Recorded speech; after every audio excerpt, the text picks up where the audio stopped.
Well, hello there. Thanks for joining me. I am Dr. Jen, and this is my life as a landlord.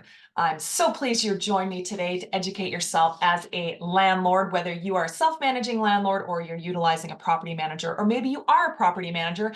Thank you so much for educating yourself on how to work with long-term tenants. Today's show is the second in a three-part series on tenant transitions. Last week's show was about your rental unit marketing secrets. Boy, I didn't say that right. Marketing your rental units and secrets on supporting that. Today's show is the prequel. Before you market that rental unit, the tenant has to give notice. So what do you do when a tenant gives notice? And that's what we're going to talk about today. So we're going to talk about the who, what, when, where, how much, and whatever else is regarding giving tenant departure. This also leads into what to do if they break a lease, or how to approach if there's damage or money owed more than the security deposit you have on hand, which can happen. There's also a critical piece of information that you need as a landlord from the tenant in order to market the unit. And we're going to get into all of that in today's episode as well. Okay, here we go. So a tenant's given notice. How did they give the notice? That's the biggest thing. They gave the notice either, let's see, text. They texted you saying, hey, we're going to be out. Maybe they told you, they ran into you in some way, ran into you at the neighborhood store or called you something. Maybe they emailed you. You never know. They emailed something saying, hey, we're going to be out. See you, bye. Maybe they gave you a letter. And if they gave you a letter, maybe it was from your lease, a template from your lease. We're going to talk about that here in a second. Maybe they just straight up sent you an email without any kind of a letter on it. Maybe that was a scan of a PDF and maybe it wasn't. So what happens then if they don't give notice? What happens if they've ghosted you? Now, I'm going to table that discussion for another episode. What happens if they don't give notice? So we're going to act like this entire show, we're going to act like the tenant gave you notice and hopefully gave you proper notice. So that's the how. How did they give notice? But now we're going to talk about the who. Who gives notice next? Well, how about whoever is on the lease? So there's all folks must be departing, including roommates. But let's say you've gotten notice from someone who you don't have any idea was even living there. That's not notice. That's going to be a problem. So make sure that whoever is giving you notice is actually on the lease, is actually authorized to live at your unit. What is proper notice? Right? What is proper notice? Now, this is where you as a landlord, you as a property manager, you as someone who has long-term rental units, you must know your local area housing code or residential tenancy act, something, whether it's your state, your province, your territory, your city, your county, your regional district, something has dictated what proper notice is. Now, I don't know that. I've got rentals in the US and in Canada, but I only have two small geographic areas. You must know that yourself. So if you do not know the rules that govern your local area where your rentals are, not where you are, but where your rentals are, you must know those rules of the game. And if you don't, then put in your state, province, territory, Housing Act, something into Google and get whatever it is will pop up. The other thing you can do is you can call your local housing nonprofit. There's usually something in the big city centers that can help you with housing, whether it's a tenants association or a legal aid society. Something will help you with learning the tools of a landlord, because that's really important. I don't know what your local requirement for giving proper notice is, but you have to know what it is. Okay. Okay. Timing. Also, the timing is really important because some places, like in Hawaii, the tenant can give 30 days notice, 30 days from the day they want to depart, 30 days. But there are other places, like in British Columbia, where they have to give one full calendar month notice. So here's the difference, right?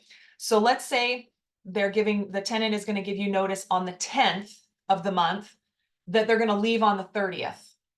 Okay. But if you're in an area where they have to give 30 days notice, they haven't given proper notice, because they're leaving on the 30th and they've given you notice on the 10th. That's only 20 days. So they have not given you proper notice. You might want to push back and say, look, proper notice is 30 days. You owe me for 10 days rent in the next month. Just saying, that might be worth the argument, and maybe it's not. So in the second example, like in a place in British Columbia where it's based on calendar, then if they're giving notice on the 10th, then they need to give you one full calendar month to depart. So let's say if they're giving you notice on August 10th, that they're going to leave August 30th, well, that's not actual proper notice. They have to give you one full calendar month, meaning they would actually leave on September 30th. And what I would do is I push back and say, actually, proper notice requires you to pay September rent. And if you prefer, I can try to rent the unit before. And then what I do is I'll give back the prorated rent. And I actually do return the prorated rent to them if I can rent the unit before, because they're shorting me, right? They're not shorting themselves. Now, this is all supposing that they're actually going to pay that 1 month rent like they're supposed to. Some people just don't, right? So if they don't pay September rent, then you can make a choice and say, you know what, you're going to start eviction, or they're leaving anyway. But if they skip out on this, there's one vital aspect that this tenant that's departing is missing. If they screw the landlord over at the very last minute, they're not going to have a good reference, which is very vital when you are renting. You want to make sure that your landlord is a raving fan of you. And sometimes tenants don't do that. They don't realize it. And at the last minute, they'll leave a bunch of garbage in the unit that then we have to deal with, or they'll short us 10 days of rent, then we have to deal with that. And when people call for a reference, I have to say that. Did they give proper notice? No, they didn't give proper notice. That's not good, right? So you really want to understand this. And this, I've used that argument with people saying, look, I want to be really clear with you. If you don't give me proper notice, that will impact the reference I give to you moving forward. That's really vital in this market right now because it's a renter's market. People are not necessarily buying. They can, but they are not necessarily doing that because interest rates are high. It's hard to qualify. And so a lot of people are renting and they're moving to different areas. But it just depends on the tenant. Okay. It depends on how you're going to do this. Tenant transitions are very awkward. That's why we're going through this series. Okay. All right. So we did how they give notice, who gives notice, what is proper notice, which you need to know. And here's another aspect of it. Are they breaking the lease? Is this 6 months into a 1-year lease? Because if they're breaking the lease, then in your lease, there should be some kind of termination fees. There should be some kind of early termination fees. If it's not in the lease, it's not there. And I hate to say that because people realize at the end going, well, I didn't put anything in the lease because they said they were going to sign a year lease and their job was secure and blah, blah, blah. Life happens. I get it. But you've got to make sure that you are always protecting yourself. And we say it very simply. If you cannot complete the lease as agreed, meaning they get evicted or they have to end the lease early, they forfeit all deposits. That's their early termination fee, is I keep all their deposits. So I always say, are you sure you want to do this? Because if you do, I'm keeping usually hundreds and hundreds of dollars of their money. Now, if they're not breaking the lease, then you've got to evaluate their security deposit at the move out. We'll talk about that here in a second. But breaking the lease is something that you need to look at immediately. As soon as they give you notice to depart that they're leaving, you got to go, oh my goodness, they signed a 1-year lease. Where are they? They just moved in, they're breaking the lease, or they're not. Okay, so we need to talk about that.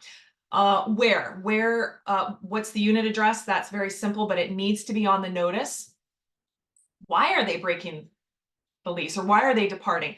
Most of the time, this isn't in the official notice that they're leaving. They're just giving you notice that they're leaving. They don't tell you why. I try to find out why they're leaving. What is it? Have we done something wrong?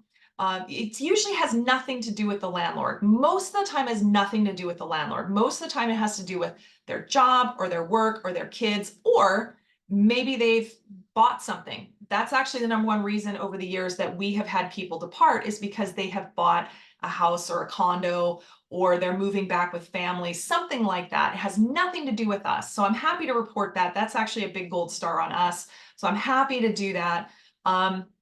The other reason why people have departed on us is because they want to get a pet that we don't allow, like a pig or a rabbit or multiple big dogs or puppies. That's the other thing. We've had people depart saying, "No, I want to keep my 10-month-old dog." And say, unfortunately, this isn't going to work. Either you've got to rehouse the dog and stay, or you've got to figure out another housing situation.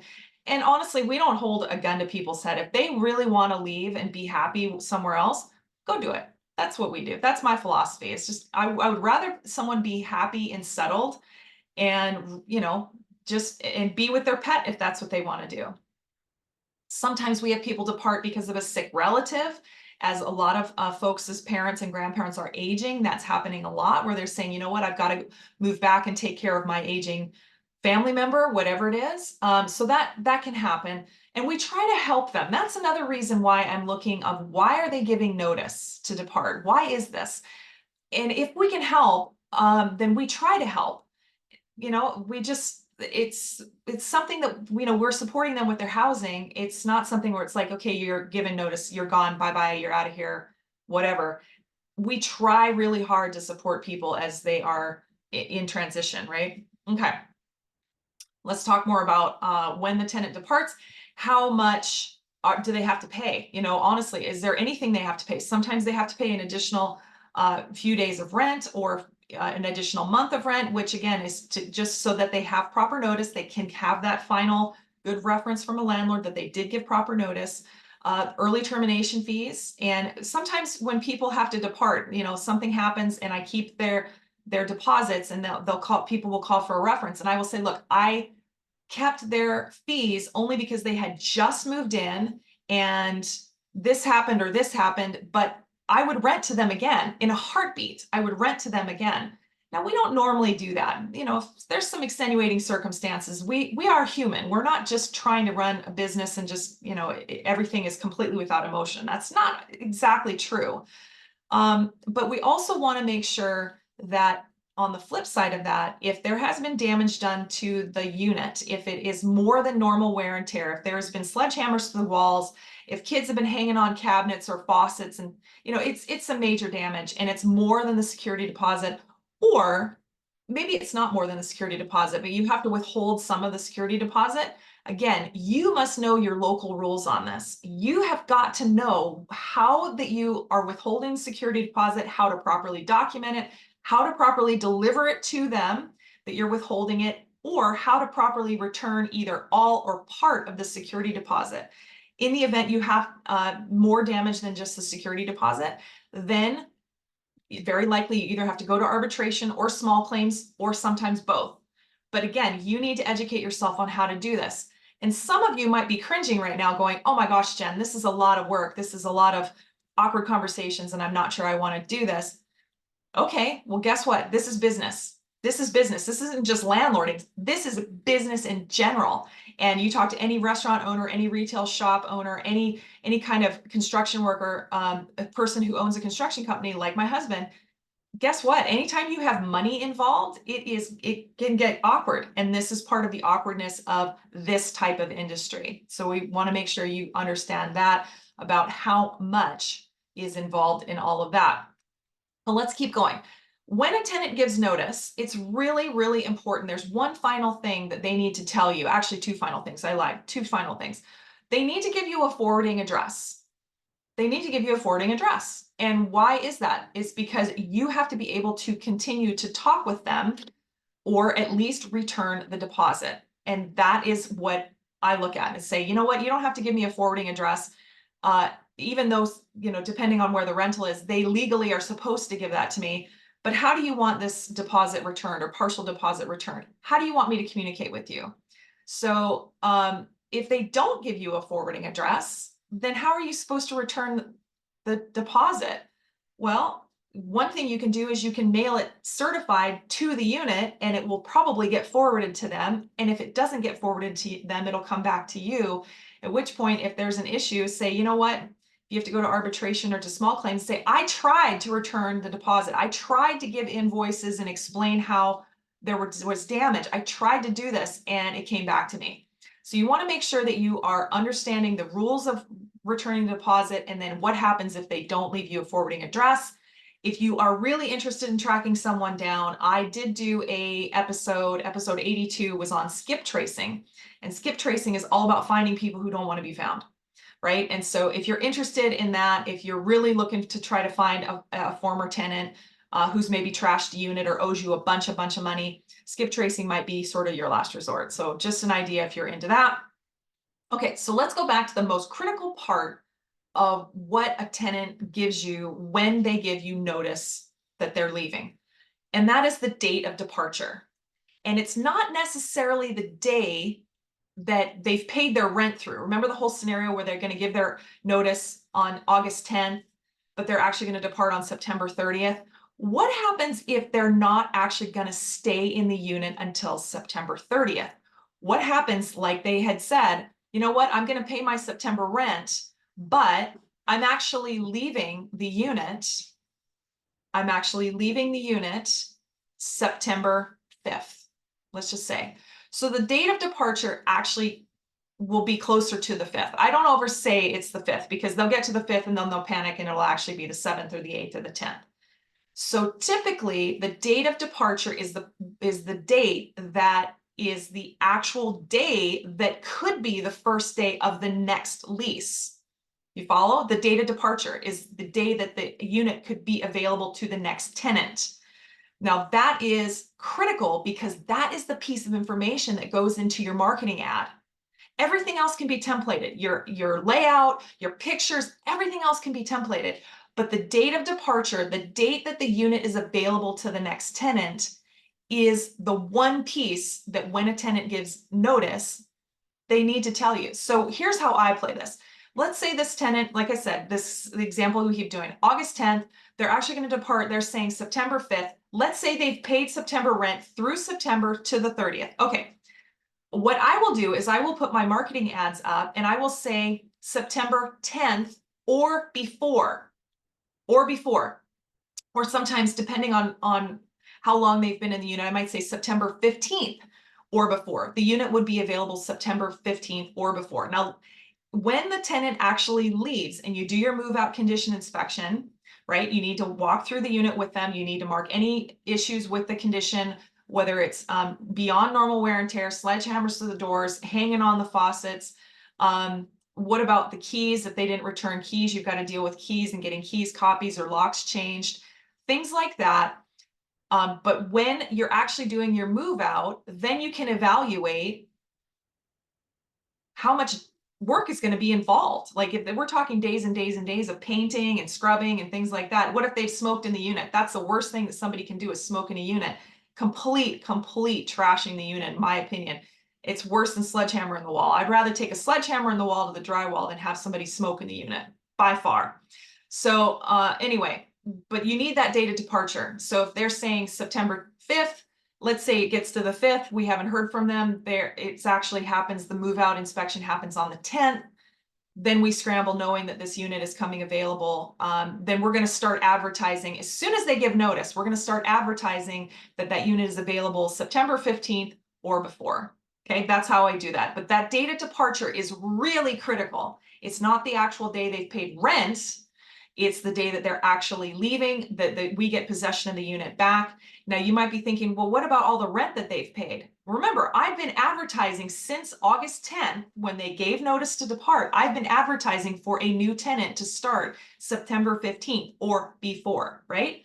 So if we've been successful, if we've been showing the unit, we've been qualifying tenants, then we know how much repairs is going on in there. We know what needs to be done. And then we hopefully have already qualified a unit to move in on the 15th or before. Now, how would they be before? Let's say the incoming tenant is living with family. And it doesn't really matter. They didn't need to give proper notice to depart their previous unit because they were living with family. And so if, I can say, are you interested in taking this unit potentially before? If it's available on the 10th, would you be interested in the 10th?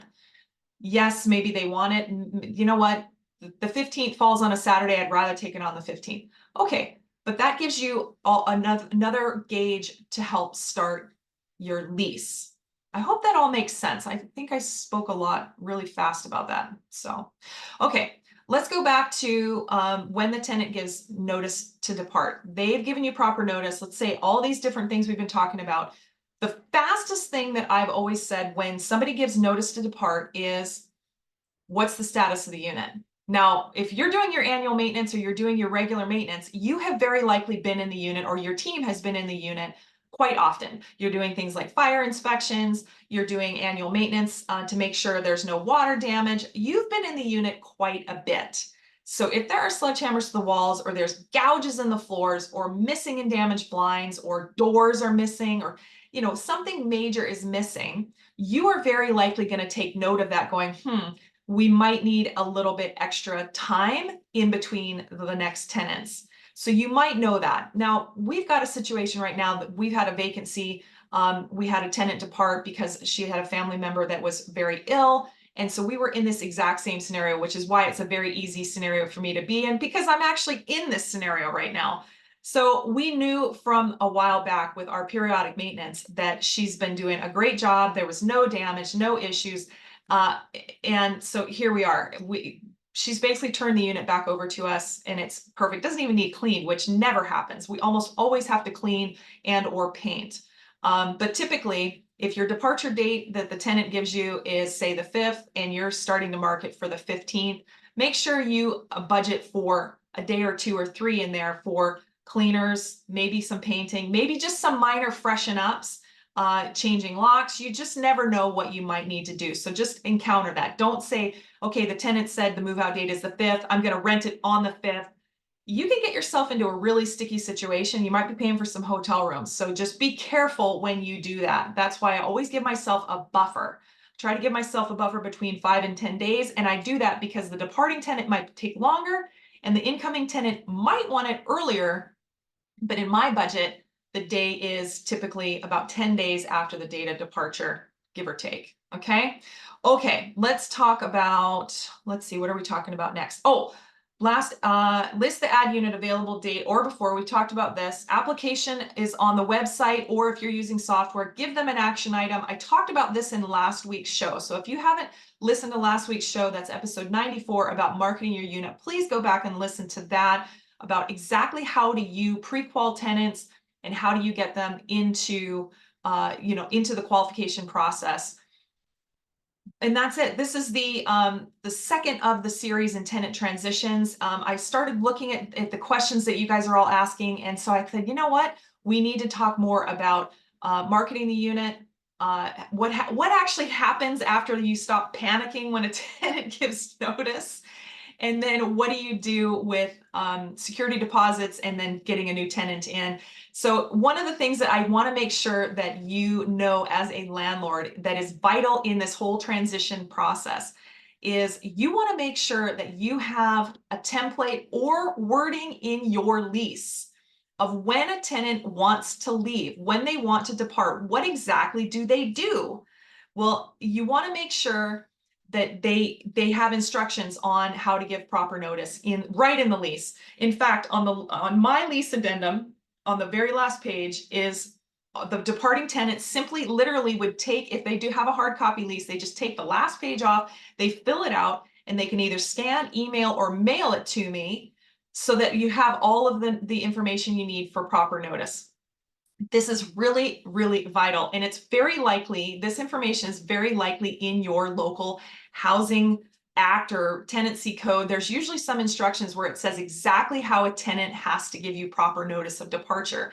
Make it easy for the tenant, put it in your lease. Very easy. The other thing that you can do, this is a bonus call to action, is when your unit is empty and it's fresh and painted and clean and ready to go, guess what? Take new photos.